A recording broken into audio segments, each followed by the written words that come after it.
धन्यवाद सिस्टर, आज की इस संगति के लिए।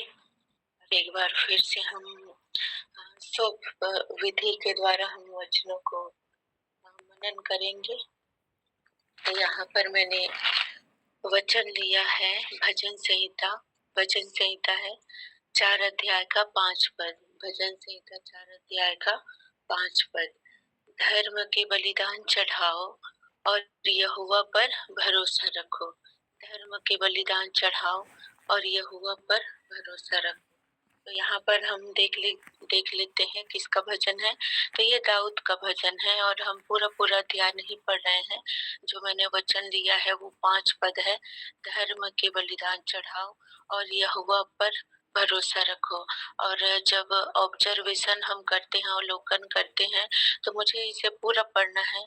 और जब मैं इसे पूरा पढ़ती हूँ तो यहाँ पर पता चलता है कि जो दाऊद है, राजा दाऊद है, उस समय तो विश्वासियों से कहता है कि सच्ची जो आराधना होता है, जो परमेश्वर को प्रसन्न करने वाला जो काम होता है, वो जो बाहरी बलिदान नहीं है। बाहरी बलिदान जो अन्य जाति लोग भी चढ़ाते हैं अपने अपने देवताओं को, तो वो नहीं है। यहाँ पर धर्म के बलिदान अर्थात परमेश्वर जिस काम से प्रसन्न होता है, जिस काम को परमेश्वर ने हमें करने के लिए कहा है, जो सच्चाई का रास्ता है, नेकी का रास्ता है, ईमानदारी का रास्ता है, तो हमें उस रास्ता को अपनाना है। और मैंने इस वाले भाग को ऑब्जर्वेशन में रखूंगी कि जो सच्ची आराधना होती है वो हमें परमेश्वर को देना है और परमेश्वर के इच्छा के अनुसार हमें कार्य करना है। और जब मैं ऑब्जर्वेशन में जाऊंगी तो ऑब्जर्वेशन में मैंने वही रखा है कि धर्म के बलिदान अर्थात परमेश्वर जिस कार्य से प्रसन्न होता है उन कार्यों को ऑब्जर्वेशन में। और एप्लीकेशन वाले भाग में मैं रखूंगी कि मुझे अपने जीवन में कई बार मैं परमेश्वर के मार्ग से भटक जाती हूँ। जैसे कि अभी सिस्टर बता रही थी कि मैं रोज ही अपने लिए शोप विधि करना है और मैं यहाँ पर बताने के लिए कर रही हूँ। तो मुझे परमेश्वर के जो वचन है, जो उसने सत्य का मार्ग बताया है, मैं उसे पालन करने की चौकसी करूंगी। और विशेष जो बात है कि मैं यहोवा पर भरोसा रखूंगी। कई बार मेरा भरोसा जो है परिस्थिति के अनुसार इंसानों पर हो जाता है। तो ये वचन मुझे सिखाता है कि मुझे यहोवा पर भरोसा रखना है। और इसके सहायक वचन के रूप में मैं लूंगी यिर्मयाह में लिखा है 17 का 5 में कि मनुष्य पर भरोसा रखना। यिर्मयाह का 17 का 5 में लिखा है। एक बार मैं पढ़ लेती हूँ सहायक वचन के रूप में।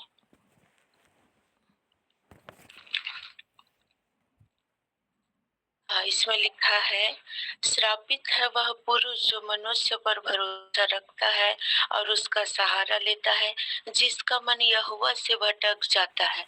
तो यहाँ पर वचन बताता है कि जो मनुष्य पर भरोसा रखता है वो श्रापित होता है। तो मुझे भरोसा परमेश्वर पर ही रखना है। मेरा भरोसा कई बार मनुष्यों के ऊपर चला जाता है। मनुष्यों से मैं सलाह लेती हूँ, लेकिन उसका सलाह भी गलत हो सकता है या उसका जो बुद्धि होता है वो सीमित होता है, क्योंकि जहाँ तक उसका पहुँच है, जहाँ तक उसकी जानकारी है, वो वहाँ तक मुझे सलाह बताएंगे। लेकिन परमेश्वर पर मैं भरोसा रखती हूँ तो वो तो अपने वचन के अनुसार मुझे न तो कभी त्यागेंगे, न तो कभी मुझे छोड़ेंगे। तो इस प्रकार से एप्लीकेशन वाले भाग में मैं लिखूंगी कि मुझे अपनी हर एक परिस्थिति में परमेश्वर पर भरोसा रखना है, मनुष्य पर भरोसा नहीं रखना है। और जो भी मेरे जीवन में जो भी अनाज्ञाकारिता की बातें पाई जाती है या प्रार्थना में कमी पाई जाती है, वचन पढ़ने में कमी पाई जाती है, वचन मनन करने में कमी पाई जाती है, तो मैं इस वाले भाग को एप्लीकेशन में रखूंगी और परमेश्वर को जिस प्रकार पसंद है उन्हीं कार्यों को मैं करूंगी। तो फिर से मैं प्रेयर करती हूँ। हे सर्वशक्तिमान पिता परमेश्वर, आपने अपने वचन में बताया पिता की धर्म के बलिदान चढ़ाओ और यहोवा पर भरोसा रखो। तो पिता परमेश्वर आप अनुग्रह करे, दया करे पिता, कि मेरा भरोसा मनुष्यों पर नहीं पिता परमेश्वर पर आप ही के ऊपर होने पाए। आमीन। आमीन। आमीन। थैंक यू सिस्टर, प्रभु आपको आशीष दे। और कल भी जिसका सोप का पारी है, आप तैयार रहें और प्रतिदिन सभी कोई तैयार रहें, चाहे आपको यहाँ पर मौका मिले या ना मिले, और व्यक्तिगत रूप से परमेश्वर के साथ अपने समय को बिताएं, कॉपी पेन के साथ, बाइबल के साथ। और हम लोग युगों में परमेश्वर की योजना के विषय सीख रहे थे। हाँ, कुछ बोल रहे हैं? हाँ सिस्टर, हाँ ये जो सिस्टर बोले कि मनुष्य के ऊपर भरोसा नहीं रखना चाहिए, तो वचन को सिखाने के लिए और कौन होगा सिस्टर? पवित्र आत्मा। हाँ, वो तो आंसर मिल गया।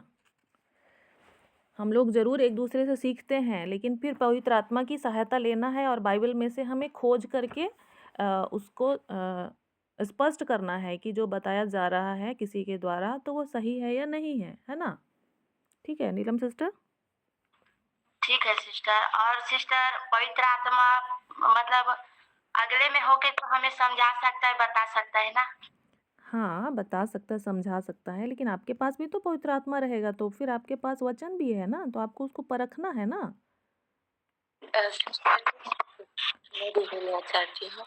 हाँ बोलिए। जैसे कि आपके मन में सवाल है नीलम सिस्टर जी, तो परमेश्वर आपको कहीं ना कहीं से उसका उत्तर देंगे, और ये परमेश्वर का वायदा है कि वो आपको तृप्त करेंगे। भूखे यदि आपको किसी वचन को जानना है, समझना है, तो वो कहीं से भी हो, चाहे संसारिक व्यक्ति से भी वो बातें करेगा और आप समझ जाएंगे। और यही पवित्र आत्मा आपको आपके पास वो ला के उस वचन के अनुसार वो सवाल आंसर को रख देगा। ऐसा मेरे साथ हुआ है, और कई बार मैंने अपने कलीसिया में भी पासवान के द्वारा भी जो मेरे अंदर सवाल रहता था वो उत्तर उसी के अनुसार होता था, वो प्रचार जो है। और ये सच में पवित्र आत्मा परमेश्वर जानता है कि आपके अंदर क्या चल रहा है, और उसी के अनुसार वो आपको तृप्त भी करता है। आगे सुनीता सिस्टर। हाँ थैंक यू। और कई लोग जबकि मैं लीड कर रही हूँ कई समय से, तो कई लोग मुझ पर भी निर्भर हो जाते हैं और मैं खुद भी परेशान हो जाती हूँ कि मैं क्या करूँ और कैसे करूँ, क्योंकि सामने वाले जो व्यक्ति हैं जो समस्या बता रहे हैं, तो उनको बहुत कुछ करने की आवश्यकता होती है, लेकिन वो नहीं करते हैं, है ना। और चूँकि कोई बड़े होते हैं या छोटे होते हैं या दूर होते हैं, नज़दीक होते हैं, तो बहुत स्पष्ट रीति से उस तरह से कई बार बोल नहीं पाते, है ना। तो एक लिमिटेशन भी रहता है। तो आइए हम लोग परमेश्वर पर निर्भर होना सीखें, है ना। और धीरे धीरे सारी बातें निश्चय ही पवित्र आत्मा हमारे सामने खोलते चले जाएंगे, है ना। हम अपनी हृदय को एक अच्छी भूमि बनने दें। तो क्या हम लोग आगे बढ़ें? किसी को और कुछ पूछना है? हम लोग युगों के बारे में सीख रहे थे।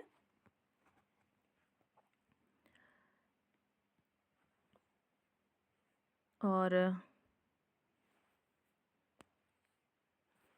हम लोग निष्पाप युग के बारे में सीखे, जहाँ पर दो लोग थे, है ना, और उनको परीक्षा करने के लिए या परमेश्वर के उद्देश्य को पूरा करने के लिए, ठीक है, उनकी परीक्षा करने के लिए नहीं, हम बोलेंगे कि उनके उद्देश्य को पूरा करने के लिए वहाँ पर जो साधन का इस्तेमाल किया गया था वो था भले बुरे के ज्ञान का वृक्ष था, है ना। और उसके माध्यम से परमेश्वर ये देखना चाहता था कि क्या ये सारे सुख सुविधा या मैं इनको अपने स्वरूप और समानता में बनाया हूँ, तो क्या सारी बुद्धि समझ इनको दी गई है, तो फिर ये कैसा अ, बर्ताव करेंगे, है ना। उसलिए उनको उस तरह से चेतावनी देकर वहाँ पर रखा गया था। और वहाँ पर मनुष्य क्या हो गया? पर हार गया, है ना, फेल हो गया। लेकिन परमेश्वर की योजना वहाँ पर बदली नहीं, फिर भी परमेश्वर की योजना उनके साथ बनी रही और परमेश्वर ने प्रतिज्ञाओं को भी उनके जीवन में दिया। पाप और दंड का स्वर उनको दिया गया, लेकिन उसके साथ साथ परमेश्वर की प्रतिज्ञा भी उसके लिए क्या कर दी गई? दे दी गई है। तो परमेश्वर जो है वो अपने काम को करता ही है, चाहे हम लोग का जीवन में जैसा बदलाव आता है ना। आइए हम लोग आज विवेक के युग के बारे में पढ़ेंगे, सीखेंगे इस सप्ताह। उसके आगे की बातों को सीखेंगे। हम लोग प्रार्थना करें। हे पिता, हम धन्यवाद देते हैं इस समय के लिए। आप हमारे हृदय को अच्छी भूमि बनने दीजिए प्रभु जी, ताकि आपका वचन हमारे हृदय में जब पढ़े तो वो 100 गुना फलवंत होने पाए अपने समय पर। आप प्रभु जी अनुग्रह कीजिए। हम अपने सारे पाप अपराधों को मानते हैं प्रभु जी, हमें क्षमा कीजिए और पवित्र आत्मा हमारा सहायक होने पाए, हमें सिखाए उन सारी बातों को जो कि हमारे ज़रूरी है। अनुग्रह कर प्रभु जी। सारा आदर महिमा हम आपको देते हैं और इस प्रार्थना को हम आपके पुत्र हमारे उद्धारकर्ता प्रभु यीशु मसीह के नाम से मांगते हैं, आमीन। तो प्रथम युग का समाप्ति के बाद विवेक का युग शुरू हो जाता है। और प्रथम युग में उस बात को आपको और भी ज़्यादा स्पष्ट करना है। अभी आपको थोड़ा टाइम लगेगा या मुझे भी टाइम लगता है। पाप करने से पहले का अवस्था हमारा कैसा था, आदम और हवा का, साथ ही साथ आपका और मेरा भी पाप करने से पहले का अवस्था परमेश्वर की दृष्टि में कैसा था, और उसको जानकर समझकर हमको उसी तरह से जीवन जीने की आवश्यकता है या प्रयास करना है, ठीक है। वो हमारा उद्देश्य रहेगा निष्पाप युग में, मतलब वो हमारा हीरा मोती रहेगा जब हम उसको खोजेंगे ना, कि हमें परमेश्वर ने अपने स्वरूप और समानता में, तो उसको और डिटेल से आप सीखेंगे तो और भी अच्छा रहेगा। अब वो तो समाप्त हो चुका। अब दूसरा जो युग है उसको हम लोग क्या बोल रहे हैं, विवेक का युग बोल रहे हैं। और प्रथम युग में मनुष्य की हार के साथ वो युग समाप्त होता है। फिर भी परमेश्वर मनुष्य को नहीं त्यागता है। परमेश्वर ने मनुष्य को एक छुड़ाने वाले के बारे में शुभ संदेश दिया और छुटकारे की योजना को अपने हाथों से प्रारंभ किया।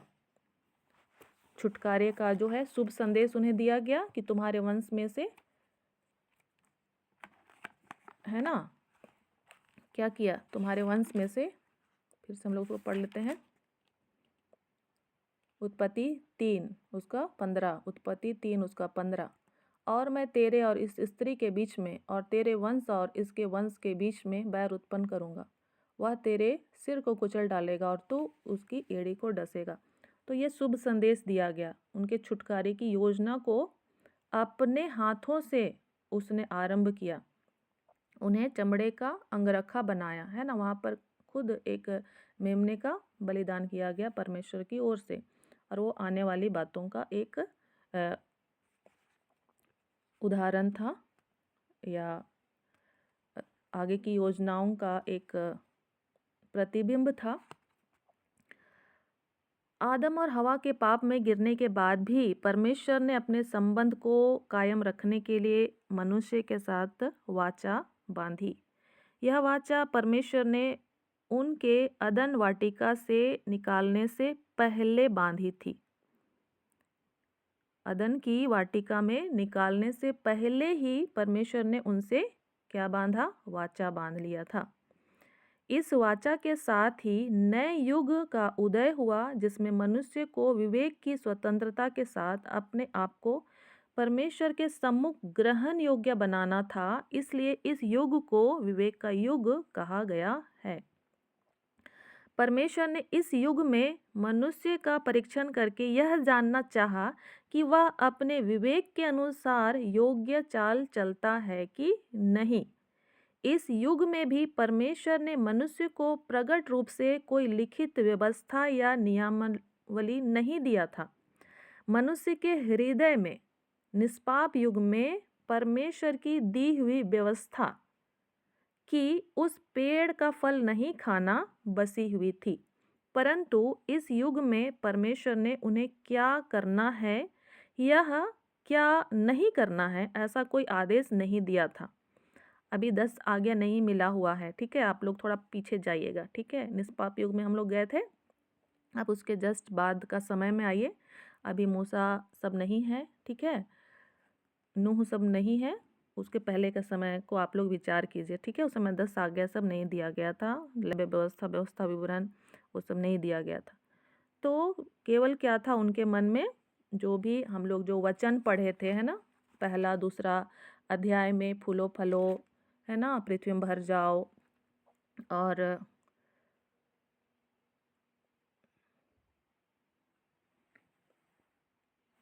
जो कुछ बात, जो वचन प्रभु ने कहा, वही सब उनके मन अंतःकरण में था। इस फल को खा सकता है, ठीक है, यहाँ काम कर सकता है, इसकी रक्षा कर सकता है, वो सब उनके मन में बसा हुआ था। और ये लिखा हुआ नहीं था, ये केवल क्या हुआ था, बोला हुआ था। और परमेश्वर क्या देखना चाहता था कि वो लोग अपने विवेक के अनुसार कैसे काम करते हैं, क्योंकि अब उनके अंदर क्या उत्पन्न हो चुका था, विवेक उत्पन्न हो चुका था। कैसे उत्पन्न हुआ था, फल को खाने के कारण, भले और बुरे के ज्ञान के फल को खाने के कारण।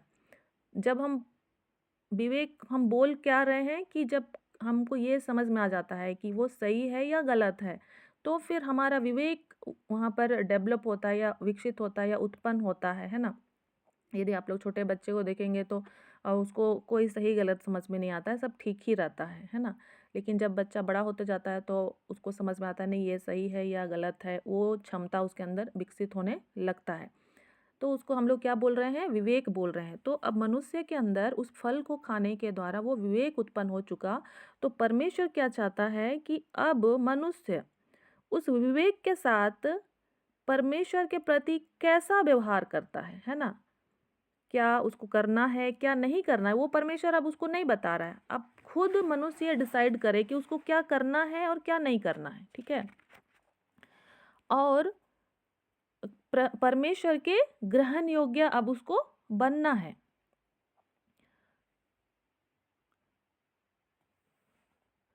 तो उचित काम करने पर उसका विवेक उसे निर्दोष ठहराता था और उसे परमेश्वर के सामने हियाव होता था, और गलत या अनुचित काम करने पर उसका विवेक उसे दोषी ठहराता था और वह अशांत, बेचैन तथा अपराध की भावना से ग्रस्त हो जाता था।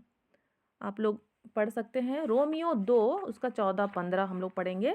रोमियो 2 उसका 14-15 वहाँ लिखा हुआ है, फिर जब अन्य जाति के लोग जिनके पास व्यवस्था नहीं स्वभाव ही से व्यवस्था की बातों पर चलते हैं, तो व्यवस्था उनके पास ना होने पर भी बातें अपने अपने हृदयों में लिखी हुई दिखाते हैं और उनके विवेक भी गवाही देते हैं और उनके विचार परस्पर दोष लगाते हैं, यह उन्हें निर्दोष ठहराते हैं। ठीक है। तो हम लोग तो मसीही लोग, व्यवस्था मतलब हम लोग को यही लगता है कि हमारे पास 10 आज्ञा की बातें हमें सुनाई जाती है ना, बचपन से हम सुने जाते हैं, या जब हम विश्वास करते हैं तो उसके बाद सीधे हम कहाँ पहुँच जाते हैं, 10 आज्ञा व्यवस्था विवरण, और वही हमारे सामने हमारे दिल दिमाग में चलता रहता है। लेकिन अब हम लोग उस टाइम के बारे में मनन कर रहे हैं जब मनुष्य को वो 10 आज्ञा नहीं दिया गया था, ठीक है। लेकिन वो किस सिचुएशन में थे, उनके पास विवेक उत्पन्न हो गया था और वो इस सोच समझ को कर रहे हैं कि हमको क्या करना है या नहीं करना है। और परमेश्वर भी उन्हें देखना चाह रहा है कि उस सही और गलत करने के फैसले से या निर्णय से या विवेक से वो कैसा काम करते हैं। क्या वो मेरे प्रति विश्वास योग्य रहते हैं या नहीं रहते हैं, है ना। और जब हम पूरे संसार को भी जब हम देखेंगे, है ना, अन्य जातियों को देखेंगे, रोमियो 2 का 14-12 को हम लोगों ने देखा है ना। पौलुस अन्य जातियों के बारे बता रहा है कि जिनके पास व्यवस्था नहीं है, ठीक है, जिनके पास चलिए 10 आज्ञा नहीं है, फिर भी वो लोग अपने मन में जो व्यवस्था है, ठीक है, क्योंकि सभी तो आदम और हवा से ही उत्पन्न हुए हैं, है ना। तो सभी के हृदय में वो सारी बातें कुछ ना कुछ अंश के रूप में क्या हुआ है, बचा हुआ है। अब जैसे विवाह सबके सामने, सबके लिए क्या है, आदर की बात होनी चाहिए, है ना। तो अधिकांश लोगों को, आप सबको देखेंगे या सबके मन में ये रहेगा कि हाँ, विवाह सबके लिए वो अलग ही उसका मतलब होता है, कि हाँ, एक पति और एक पत्नी, जहाँ पर एक पति या 2-3 पत्नी हो जाते हैं या अफेयर चलता है या जो भी, तो सभी कहते हैं कि वो गलत है ना। उनके पास 10 आज्ञा नहीं है, फिर भी वो लोग जानते हैं, समझते हैं कि ये गलत बात है। क्यों? क्योंकि वो उनके मन में लिखा हुआ है, ठीक है। और पौलुस इस बात को बताता है हम लोगों को कि अन्य जाति के लोग जिनके पास व्यवस्था नहीं है, स्वभाव ही से उनके अंदर, मतलब उस विवेक से ही वो उसको जानते हैं कि क्या होना चाहिए और नहीं होना चाहिए, है ना? और अगर वो सही करते हैं तो निर्दोष अपने आप को ठहराते हैं, और यदि गलत करते हैं तो खुद ही दोष अपने आप को देते हैं, या तो फिर दूसरों को भी वो लोग सही ठहराते हैं या दोषी ठहराते हैं।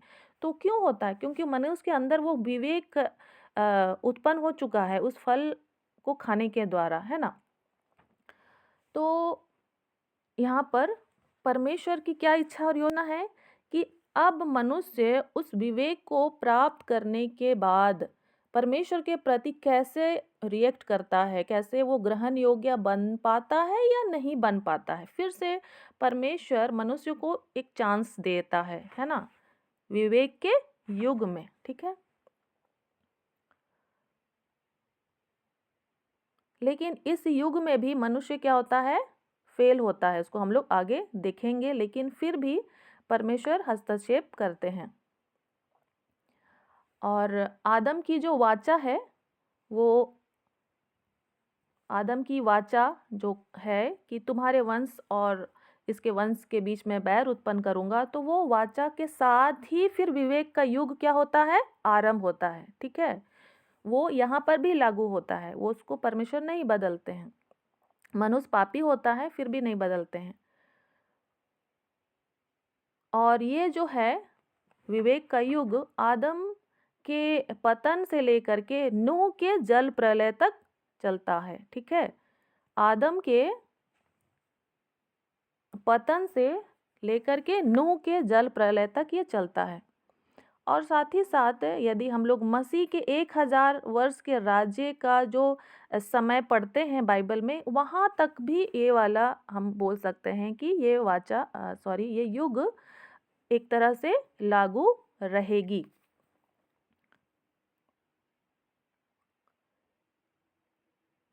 रोमियो 8:19-20 को कोई पढ़ेंगे? रोमियो 8:19-20। रोमियो 8:19-20 यहाँ क्या लिखा हुआ है? क्योंकि सृष्टि बड़ी आशा भरी दृष्टि से परमेश्वर के पुत्रों के प्रकट होने की बाट जोह रही है। क्योंकि सृष्टि अपनी इच्छा से नहीं पर अधीन करने वाले की ओर से व्यर्थता के अधीन इस आशा से की गई है कि सृष्टि भी आप ही विनाश के दासत्व से छुटकारा पाकर परमेश्वर की संतानों की महिमा की स्वतंत्रता प्राप्त करेगी। फिर से पढ़ते हैं, रोमियो 8 का 19, 20, 21। आगे भी है, हम लोग थोड़ा सा ही पढ़ेंगे। क्योंकि सृष्टि बड़ी आशा भरी दृष्टि से परमेश्वर के पुत्रों के प्रकट होने की बाट जोह रही है। क्योंकि सृष्टि अपनी इच्छा से नहीं पर अधीन करने वाले की ओर से व्यर्थता के अधीन इस आशा से की गई है कि सृष्टि भी आप ही विनाश के दासत्व से छुटकारा पाकर परमेश्वर की संतानों की महिमा की स्वतंत्रता प्राप्त करेगी। क्योंकि हम जानते हैं कि सारी सृष्टि अब तक मिलकर कराहती और पीड़ाओं में पड़ी तड़पती है। तो ये जो युग है वो अभी हम लोग विशेष करके नूह के जल प्रलय तक समझने का कोशिश करेंगे, लेकिन ये यीशु मसीह के 1000 वर्ष के राज्य तक मनुष्य जाति के ऊपर क्या होती है? लागू होती है। क्योंकि जो मनुष्य है जिसके ऊपर ये सारी परिस्थितियाँ आ गई हैं, विवेक उसके अंदर उत्पन्न हुआ है, तो वो आगे भी कंटिन्यू रहता है ना। ये नहीं कि नूह के जल प्रलय के बाद बंद हो जाता है। वो जो विवेक है वो कंटिन्यू रहता है और आगे भी जब तक इस पृथ्वी पर मनुष्य पाए जाते हैं। कब तक पाए जाएंगे? यीशु मसीह के 1000 वर्ष के राज्य तक मनुष्य इस पृथ्वी पर शारीरिक रूप में पाए जाएंगे, है ना। और 1000 वर्ष कब रहता है? अभी हम लोग अनुग्रह के युग में जी रहे हैं, है ना। उसके बाद मसीह के उठा लिए जाने कलीसिया के उठा लिए जाने के बारे हम लोग पढ़ते हैं, है ना। और अभी कलीसिया को जो है दुल्हन के रूप में तैयार किया जा रहा है, पवित्र आत्मा उसका सहायक है। और फिर हम लोग और महाक्लेश काल के समय के विषय में सुनते हैं या पढ़ते हैं, ठीक है। और फिर 1000 साल का समय प्रभु यीशु मसीह का इस पृथ्वी पर होगा। और उस समय भी इस पृथ्वी पर मनुष्य ही रहेंगे और वो भी उस विवेक के साथ ही क्या कर रहे होंगे, जीवन यापन कर रहे होंगे, है ना। और उनके लिए भी ये ज़रूरी है कि उसके साथ वो अपने आप को परमेश्वर के ग्रहण योग्य क्या कर सकें, बना सकें, ठीक है। तो ये युग हम लोग नॉर्मली नूह के जल प्रलय तक हम लोग स्टडी करेंगे, लेकिन हम ये भी समझेंगे कि मसीह के 1000 वर्ष के राज्य तक यह युग मनुष्य जाति के ऊपर लागू रहेगा। कहने का मतलब वही है कि वो विवेक जो मनुष्य के अंदर उत्पन्न हुआ है, तो उस विवेक के साथ मनुष्य परमेश्वर के प्रति कितना वफादारी अपना दिखा पा रहा है या नहीं दिखा पा रहा है ना। तो ये चुनौती है मनुष्य के सामने, ठीक है।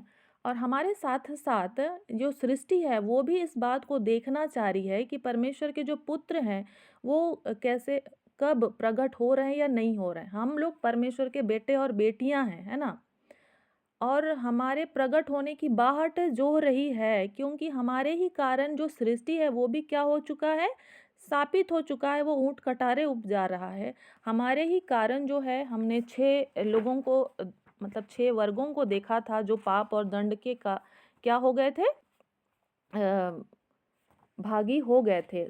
सर्प सर्प मतलब जो जीव है, सर्प जीव, और वो उसको आज लोग क्या करते हैं, मार देते हैं, है ना। उससे कोई प्रेम नहीं करता। हाँ, कुछ लोग होते हैं प्रेम करते हैं, लेकिन बहुत से लोग क्या होते हैं, उससे प्रेम नहीं करना चाहते हैं, उसको देख के डरते हैं, और वो खुद भी डरता है और उसके सर को कुचल दिया जाता है। नॉर्मल जो सर्प है ना, वो शैतान नहीं भी रहता है तो भी उसको मार दिया जाता है। तो वो भी एक सृष्टि है, और सारी सृष्टि भी है वो भी करहा रही है ना, पीड़ा में है। और कितने ही जगह हम लोग देख रहे हैं कि भूकंप आ रहा है, बाढ़ आ रहा है, नष्ट हो रहा है, कुछ कुछ हो ही रहा है। जबकि परमेश्वर ने सबसे स्टार्टिंग में आकाश और पृथ्वी को बहुत ही सुंदर बनाया था, है ना। बेडौल और सुनसान रहने से पहले परमेश्वर ने आकाश और पृथ्वी को बहुत ही अच्छा बनाया था। लेकिन मनुष्य के कारण और साथ ही साथ उस शैतान के कारण ये सारे लोग क्या हो जाते हैं, प्रभावित होते हैं। तो शैतान का तो आप लोग को पता ही है, यीशु मसीह के द्वारा उसको हराया गया है, उसका थोड़ा समय ही बचा है और फिर उसको दूसरी मृत्यु में क्या कर दिया जाएगा, उस हमेशा हमेशा के लिए वहाँ पर समाप्त कर दिया जाएगा। जहाँ उसका जगह ठहराया गया है वहाँ उसे डाल दिया जाएगा। लेकिन उसके पहले हम जो परमेश्वर के स्वरूप और समानता में बने गए हैं, परमेश्वर के बेटे और बेटियां, तो हमारे प्रकट होने की बाट जो है सारी सृष्टि क्या कर रही है, जो हो रही है कि भाई तुम लोग परमेश्वर के स्वरूप और समानता में बने गए हो, क्यों मतलब अपने आप को प्रकट नहीं कर रहे हो, है ना। अपने जो अधिकार हैं या सामर्थ के साथ क्यों तुम लोग काम नहीं कर रहे हो, ठीक है। तो ऐसा सृष्टि जो हम लोगों को देख रही है, और हम लोगों को स्वर्गदूत भी देख रहे हैं, है ना। कई एक स्थानों में आप लोग पढ़ेंगे, और स्वर्गदूत भी हम लोगों को देख रहे हैं कि भाई तुम लोग स्वरूप और समानता में सृजे गए हो, तुम लोग बहुत स्पेशल हो, आप क्या कर रहे हो क्या नहीं कर रहे हो। तो हम मनुष्यों को सब कोई क्या कर रहे हैं, देख रहे हैं, ठीक है। तो हम लोग यहाँ पर विवेक के युग में पहुँचे हैं, और ये समय हम लोग विशेषकर कहाँ कहाँ तक पढ़ेंगे, नूह के जल प्रलय तक। और जैसे हम पहले भी पढ़ चुके हैं या पढ़ते हैं, उसके आधार पर इस वाचा से स्त्री का वंश का राजमार्ग निकलता है ना, जो कहाँ तक जाता है, बैतलहम तक जाता है, ठीक है। स्त्री का वंश कहाँ तक जाता है, बैतलहम तक जाता है। आदम से कैन और हाबिल उत्पन्न हुए, लेकिन आप लोग उसके बाद और एक जो उसका बेटा है सेत को हम लोग देखेंगे, क्योंकि हाबिल का तो मृत्यु हो चुका, उसे मार दिया गया, और कैन तो सही तरह से वो अपना जीवन नहीं बिता रहा था।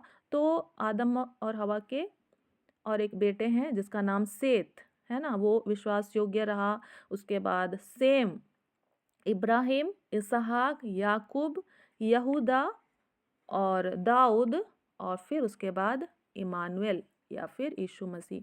तो इस तरह से स्त्री का जो वंश है वो आदम, सेत, सेम, इब्राहिम, इसहाक, याकूब, यहूदा, दाऊद से लेकर के यीशु मसीह तक, इमानुएल तक परमेश्वर की जो योजना या वाचा या प्रतिज्ञा दी गई थी उसको हम लोग देखते हैं पुराने नियम से लेकर के नए नियम तक, है ना। तो निष्पाप युग में यदि आदम और हवा निष्पाप ही रहते तो वे और उनकी संतान भी संभवतः हानोक और एलिया की तरह सीधे स्वर्ग में उठा लिए जाते। ठीक है, हानोक और एलिया सीधे स्वर्ग में उठा लिए गए, हम लोग बाइबल में पढ़ते हैं। तो यदि आदम और हवा भी निष्पाप रहते तो उनके जो वंशज है तो वो भी हो सकता है कि वैसा ही हो सकता था। लेकिन चूंकि आदम और हवा ने क्या कर दिया, पाप कर दिया। और कई बार हमको ऐसा लगता है कि जो मनुष्य ने पाप किया उसके कारण ही उनको वंश उत्पन्न करने की क्षमता दी गई और उसको पीड़ा दिया गया, है ना। ऐसा हमारे मन में विचार उत्पन्न हो सकता है। लेकिन जो संतान उत्पन्न करने की जो क्षमता है, संतान उत्पन्न करने की जो क्षमता है, वो पाप करने से पहले ही उनको क्या कर दिया गया था, दे दिया गया था। ठीक है, जब हम लोग पढ़ते हैं उत्पत्ति 2 उसका 21 और 24, उत्पत्ति 2 उसका 21 और 24, 21 से लेकर के 24, तो पाप करने से पहले ही उनको संतान उत्पन्न करने का जो क्षमता है या योग्यता है वो उनको दे दिया गया था। स्त्री बना दिया गया और उसको आदम के पास ले जाया गया। उसी तरह से उत्पत्ति 1 का 28 को हम लोग पढ़ेंगे।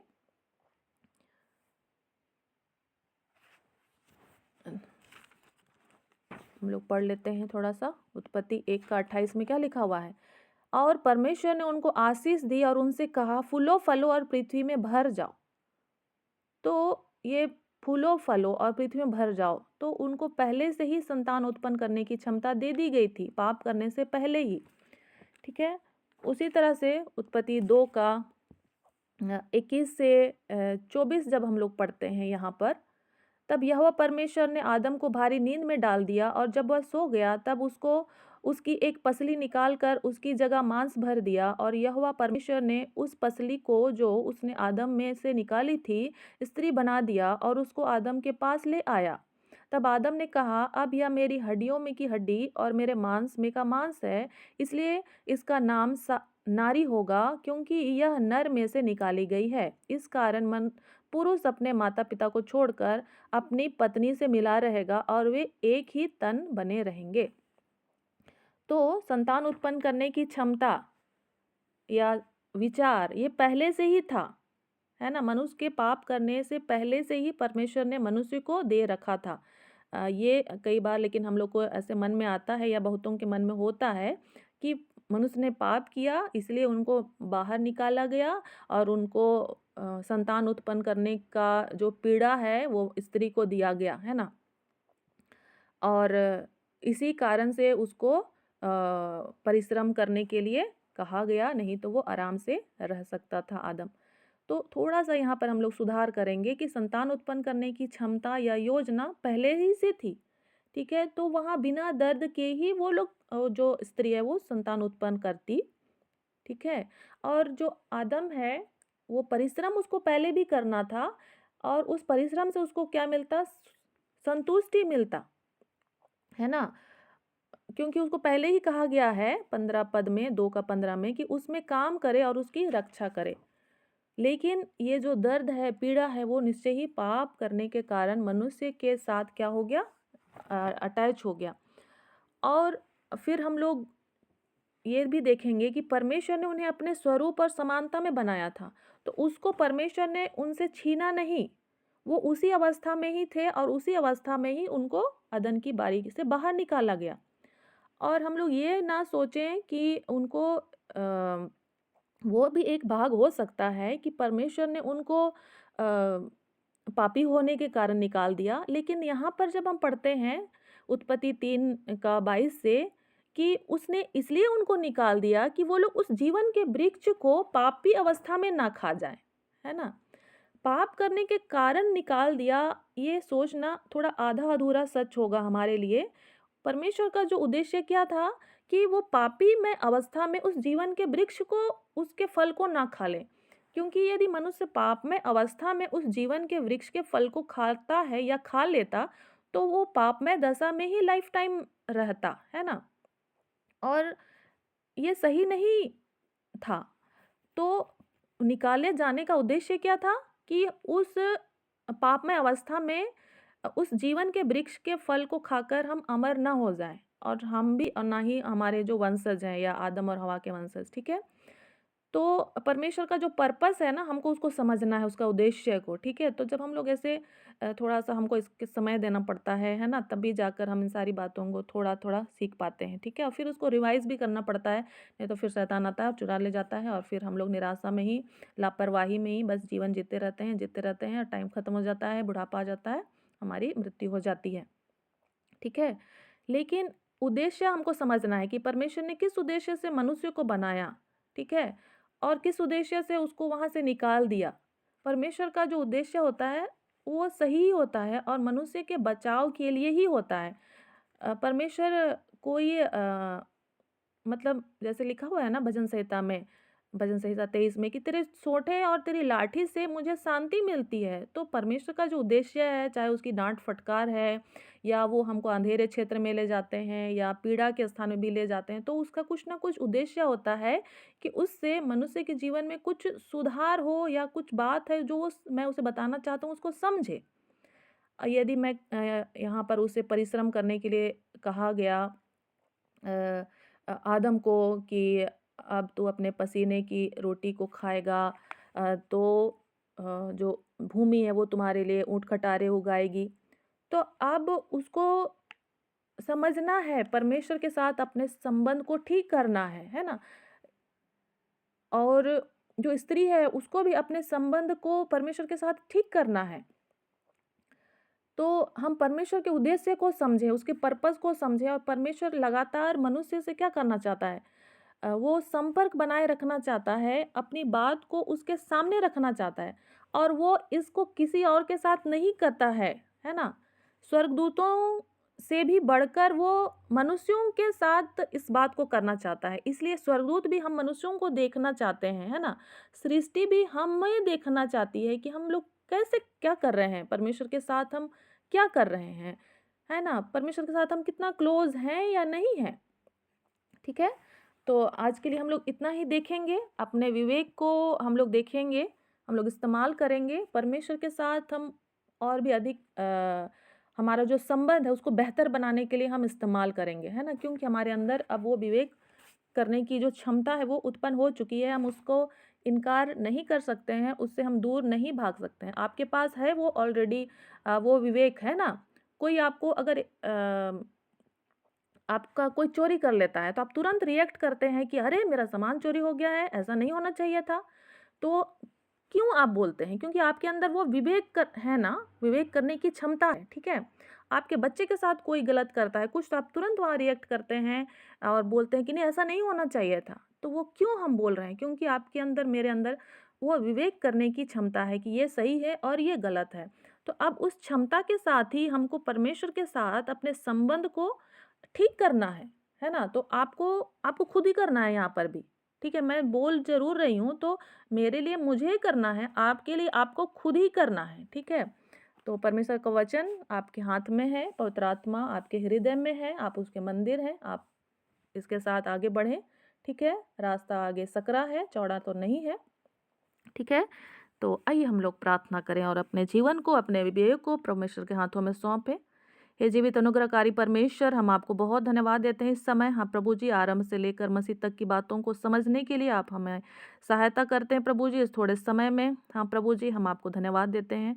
जो भी वचन हम सुने रहते हैं प्रभु जी, उसको हम और भी अधिक गहराई से समझ सकें, ऐसे अनुग्रह को दीजिए।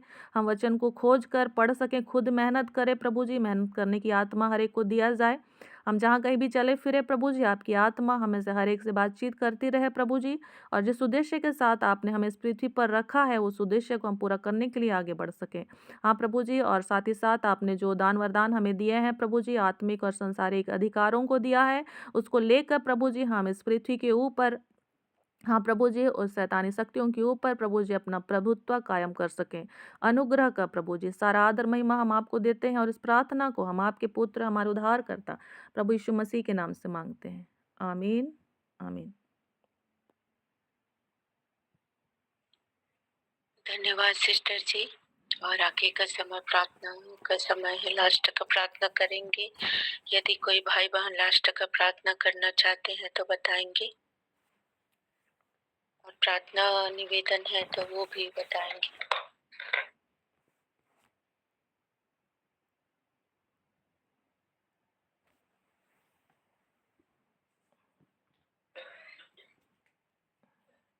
आइए तो हम लास्ट की प्रार्थना में जाएंगे। किसी के पास प्रार्थना निवेदन नहीं है? जय हो सबको, जय मसीह। मेरा प्रार्थना निवेदन है कि मेरे लिए प्रार्थना करिए, मैं सही टाइम पर जाग सकूं और सही टाइम से प्रभु के हजूरी में जुड़ सकूं। यीशु की जय मसीह की सिस्टर, हमारे लिए भी सिस्टर प्रार्थना करिए कि मैं सही टाइम से जाग सकूं और वचन पढ़कर मैं मनन करने पाऊं। और हमारे पति के लिए प्रार्थना करिए कि उनके जीवा गर्दन में सूजन कम होती, ज्यादा होती, बढ़ती और घटती रहती है हर समय। तो उनके लिए प्रार्थना करिए कि परमेश्वर उन्हें पूर्ण रूप से चंगाई दें और वो भी वचनों में बढ़ने पाए। सिस्टर उनके लिए प्रार्थना करिए। जय मसीह की। जय मसीह की। जय मसीह की। प्रार्थना करना, रात में ही बहुत परेशानी आती है। तो मेरे पति के लिए ओकर घुटवा बहुत दर्द करते और रेंगे में बहुत तकलीफ होती। ओकरे लिए प्रार्थना करना, मेरे लिए बाइबल पढ़ने के लिए प्रभु ने मेरी सहायता मदद करी। और सबको जय मसीह। जय मसीह की। और सभी को जय मसीह की। हमारा प्रार्थना विषय है कि मेरा बड़ा वाला बेटा रामू, उसके मुंह में जो छाले थे वो छाले तो नहीं रहे, लेकिन ओंठ में ऐसा घाव हुआ कि जैसे खून जम जाता है। तो उसके लिए प्रार्थना करना, परमेश्वर उसकी सहायता करे और संभाले। और मेरे लिए प्रार्थना करना, जो आज विवेक के बारे में समझाया गया, इसमें समझने के लिए परमेश्वर मेरी सहायता करे।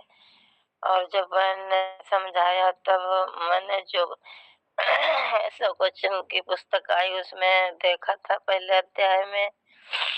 तो परमेश्वर मेरी सहायता करे। जी सिस्टर।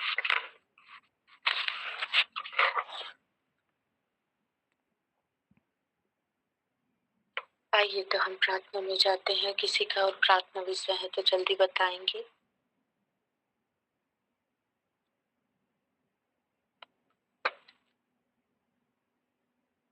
हालेलुया। धन्यवाद धन्यवाद धन्यवाद धन्यवाद धन्यवाद धन्यवाद यीशु, धन्यवाद यीशु, धन्यवाद यीशु, धन्यवाद यीशु।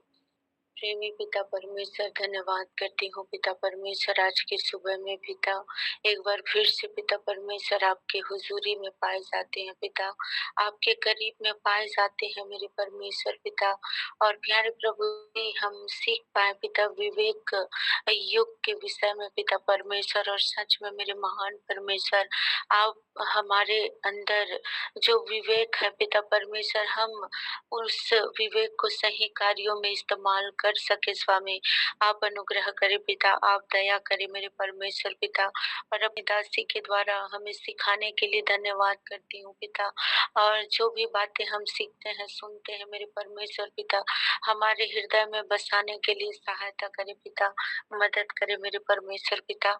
और इस समय प्रार्थना करते हैं जिन भाई बहनों ने पिता प्रार्थना विषय दिए हैं स्वामी, उन एक एक विषयों को पिता मैं आपके सम्मुख में रख देती हूँ पिता परमेश्वर, आपके हाथों में सौंप देती हूँ पिता परमेश्वर। उर्मिला सिस्टर के लिए प्रार्थना करती हूँ यीशु मसीह के नाम में पिता परमेश्वर। जो रात में जो सोने में जो दिक्कत है, परेशानी है मेरे परमेश्वर पिता, जो भी डिस्टर्ब करने वाली आत्माएं हैं मेरे परमेश्वर, दुष्ट आत्माएं हैं पिता, मैं उसके शरीर से पिता परमेश्वर उन्हें डिस्टर्ब करने वाली कारणों को पिता यीशु मसीह के नाम से पिता उनके शरीर से उखाड़ती हूँ पिता। और यीशु आप आपके नाम से उन्हें उस घर से फेंक देती हूँ। और प्यारे प्रभु जी, जो सिस्टर ने पिता अपने पति के लिए घुटने में जो दर्द रहता है, चलने फिरने में जो दिक्कत होता है, परेशानी होता है, मेरे प्यारे प्रभु जी अनुग्रह करे पिता। आप यहोवा राफा है मेरे परमेश्वर, चंगा करने वाले हैं पिता परमेश्वर। और आपने पिता परमेश्वर अपने बेटे हमारे उद्धारकर्ता प्रभु यीशु मसीह के द्वारा पिता परमेश्वर उसके कोड़े खाने के द्वारा, उसके घाव लगने के द्वारा चंगाई को दे दी है पिता। और उस विश्वास में चलने के लिए पिता परमेश्वर, उस वचन में पकड़ने के लिए, चलने के लिए पिता परमेश्वर सहायता करे पिता, मदद करे पिता परमेश्वर। अच्छा भैया के लिए प्रार्थना करती हूँ पिता, जो उनका जो मुंह का सूजन है मेरे परमेश्वर पिता, कम होता है, ज़्यादा होता है मेरे परमेश्वर पिता। आप अनुग्रह करें पिता, आप दया करें मेरे परमेश्वर पिता। और पूरा परिवार मेरे स्वामी आपके लहू में पिता परमेश्वर ढके हुए हैं पिता, आपके सुरक्षा के बाड़े में है मेरे परमेश्वर पिता। और होने दे मेरे परमेश्वर पिता, और वचनों को पढ़ने के लिए, समझने के लिए, आत्मिक जीवन में पिता परमेश्वर बढ़ने के लिए अजय भाई को पिता परमेश्वर एक बोझ को पिता परमेश्वर उनके अंदर डाले मेरे परमेश्वर। अपनी धुन को परमेश्वर पिता, अपने प्रेम को पिता परमेश्वर उंडेले मेरे परमेश्वर पिता। हाँ मेरे परमेश्वर पिता, और वो आपके साथ समय बिताने पाए पिता परमेश्वर, प्रार्थना में पिता, वचन पढ़ने के द्वारा पिता परमेश्वर, संगति करने के द्वारा मेरे राजा आप अनुग्रह करे पिता परमेश्वर। आपकी आत्मा सहायता करे पिता। उर्मिला सिस्टर के लिए प्रार्थना करती हूँ, जो बोझ, जो चिंता पिता परमेश्वर उनके मन में, हृदय में पिता अपने पति के लिए रहती है मेरे परमेश्वर पिता। आप जो शांति देते हैं मेरे परमेश्वर, वो उस सच्ची शांति को पिता परमेश्वर उंडेले मेरे परमेश्वर। जैसा संसार देता है वैसे नहीं, लेकिन आप जो शांति देते हैं, ईश्वरीय शांति से आप उन्हें परिपूर्ण करें मेरे परमेश्वर पिता। आप सहायता करें पिता, अगुवाई करें पिता, अपने आत्मा में चलाए पिता परमेश्वर। रीना सिस्टर के लिए प्रार्थना करती हूँ प्यारे प्रभु जी, जो वो समय पर जाग नहीं पाती है स्वामी, आपकी आत्मा पिता परमेश्वर उसे जगाए पिता, सहायता करे, मदद करे पिता परमेश्वर। एक निश्चित समय पर सोने के लिए, जागने के लिए पिता परमेश्वर सहायता, मदद करे पिता परमेश्वर। और वो ज्यादा खाने वाली नहीं पिता परमेश्वर, ज्यादा सोने वाली नहीं पिता परमेश्वर। आपका वचन कहता है जागते रहो और प्रार्थना करते रहो। सच में मेरे परमेश्वर पिता, उनका धुन, उनका ध्यान परमेश्वर पिता आपकी ओर होने पाए पिता। और जैसा आपने कहा है मेरे परमेश्वर, आपके वचन के अनुसार उनका जीवन होने पाए पिता। वो पिता परमेश्वर प्यारे प्रभु जी सही समय पर सोकर पिता, सही समय में उठने के लिए आपकी आत्मा सहायता करे पिता, आपकी आत्मा मदद करे मेरे परमेश्वर पिता। मालती सिस्टर के लिए प्रार्थना करती हूँ प्यारे प्रभु जी यीशु मसीह के नाम में पिता परमेश्वर। वचनों को पढ़ने के लिए, आत्मिक जीवन में बढ़ने के लिए, समझने के लिए, समझाने के लिए मेरे परमेश्वर पिता, हर एक बातों के लिए पिता परमेश्वर आप सहायता करें पिता, आप मदद करें पिता परमेश्वर। आपके राज्य के फसल को वो मनुष्यों को लाने वाली हो सके पिता, आप अनुग्रह करें, आप दया करें मेरे परमेश्वर। और अपने घर परिवार के लिए पिता, अपने क्षेत्र के लिए, अपने राज्य के लिए मेरे परमेश्वर बड़ी आशीष का कारण होने पाए। और जो बेटे के लिए प्रार्थना विषय दिए हैं स्वामी, जो भी उनके समस्या है प्यारे प्रभु जी, मैं आपके ऊपर उन बातों को पिता आपके सम्मुख में रखती हूँ पिता परमेश्वर। उन समस्याओं को प्यारे प्रभु जी आप दया करें, अनुग्रह करें मेरे परमेश्वर पिता। हम सब हर एक पिता परमेश्वर आत्मिक जीवन में बढ़ना चाहते हैं मेरे परमेश्वर पिता। हम सबों की सहायता, मदद करें मेरे परमेश्वर। हम सबको पिता परमेश्वर अपनी आत्मा की अगुवाई में चलाए मेरे परमेश्वर। हम अपने ज्ञान, बुद्धि, अपनी समझ के द्वारा नहीं पिता, परंतु पिता परमेश्वर आपके बताए हुए मार्ग, आपके बुद्धि, आप जो हमें समझ देते हैं, जैसा आप हमें चलाना चाहते हैं, उन्हीं मार्ग पर पिता परमेश्वर चलने में हमारी सहायता करे पिता, हमारी मदद करे मेरे परमेश्वर पिता। हरेक के जीवन को पिता परमेश्वर मैं आपके सम्मुख में रखती हूँ, हरेक के घर परिवार को पिता परमेश्वर, हरेक के काम काज को मेरे परमेश्वर पिता और पिता परमेश्वर प्यारे प्रभु जी, हम सब पिता परमेश्वर आपके वचन के अनुसार चलने पाए पिता। हाँ मेरे परमेश्वर पिता, हमारा भरोसा पिता परमेश्वर किसी इंसान पर नहीं, परंतु पिता परमेश्वर आप पर है पिता परमेश्वर। और आप हमारे जीवन की हर एक आवश्यकताओं को, हर एक कमजोरियों को पिता परमेश्वर, हर एक हमारे हृदय में उठने वाले सोच विचार भावनाओं को पिता, विचारों को पिता परमेश्वर, हमारा उठना बैठना हर एक को आप जानते हैं स्वामी। और पिता परमेश्वर हर एक को पिता परमेश्वर उनके सवालों का उत्तर पिता परमेश्वर आप देने वाले हैं, और आप देते हैं पिता। आप अपने सपनों के स्वप्न दर्शन के द्वारा बात करने वाले परमेश्वर हैं। और जो भी पिता परमेश्वर इस समय पिता वचनों को जानना चाहते हैं, समझना चाहते हैं, सीखना चाहते हैं, पवित्र आत्मा आप सहायक हैं, और आप उनके जीवनों में उन बातों को प्रकट करें जो वो जानना चाहते हैं पिता। हर एक की सहायता करें, हर एक की मदद करें, हर एक को पिता अपने आत्मा में चलाए मेरे परमेश्वर पिता। हर एक को पिता परमेश्वर अपने ज्ञान में पिता परमेश्वर, अपने समझ में मेरे परमेश्वर आप बढ़ाएं पिता। और हम दिन प्रतिदिन पिता आपके आत्मा में और भी उस सिद्धता की ओर पिता परमेश्वर, और भी उपवास करने में, प्रार्थना करने में, वचन पढ़ने में पिता हम बढ़ते ही जाए मेरे परमेश्वर। हम पीछे नहीं पर आगे ही बढ़ते जाए उस अनंत जीवन की ओर पिता परमेश्वर, जिसकी प्रतिज्ञा पिता आपने की है मेरे परमेश्वर पिता। हम बढ़ते ही जाने के लिए हम सबों की सहायता करें, मदद करें। धन्यवाद पिता, आपने ऐसा ही कर दिया है यीशु के नाम में, आमीन। आइए हम प्रभु की प्रार्थना एक साथ करेंगे। हे हमारे पिता आप जो स्वर्ग में है, आपका नाम पवित्र माना जाए, आपका राज्य आए, आपकी इच्छा जैसे स्वर्ग में पूरी होती है वैसे ही पृथ्वी पर पूरी हो। हमारी दिन भर की रोटी आज हमें दे, जिस प्रकार से पिता हमने अपने अपराधियों को क्षमा किया, आप भी हमारे अपराधों को क्षमा करें। हमें परीक्षा में न ला, परंतु हर एक बुराई से बचा, क्योंकि राज्य, पराक्रम और महिमा सदा आप ही के हैं, आमीन आमीन। आगे सुनीता सिस्टर आशीष वचन बोलेंगे। आइए आइए हम लोग सभी आशीष वचन एक साथ बोलेंगे। पिता परमेश्वर का प्रेम, प्रभु यीशु मसीह का अनुग्रह और पवित्र आत्मा की सहभागिता हम सबों के साथ सर्वदा बनी रहे, आमीन आमीन। Praise the Lord, hallelujah. आमीन।